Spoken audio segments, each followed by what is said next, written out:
बिस्मिल्लाहिर्रहमानिर्रहीम। मिशकात शरीफ के मुताबिक हदीस नंबर 100। अबू मूसा रज़ियल्लाहु तआला अन्हु बयान करते हैं, मैंने रसूलुल्लाह सल्लल्लाहु अलैहि वसल्लम को फरमाते हुए सुना, अल्लाह ने आदम अलैहिस्सलाम को एक मुट्ठी भर मिट्टी से, जो उसने सारी सतह ज़मीन से हासिल की थी, पैदा फरमाया।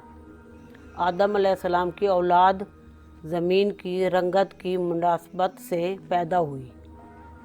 उनमें से कुछ सुर्ख हैं, कुछ सफ़ेद और कुछ काले, और कुछ सुर्ख व सफ़ेद के माबैन कुछ नरम मजाज और कुछ सख्त मिजाज, कुछ बुरी आदत वाले और कुछ पाकीज़ा सफ़ात वाले।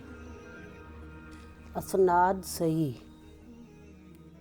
रवाए अहमद हदीस नंबर 4/400 और तिरमिज़ी शरीफ हदीस नंबर 2955।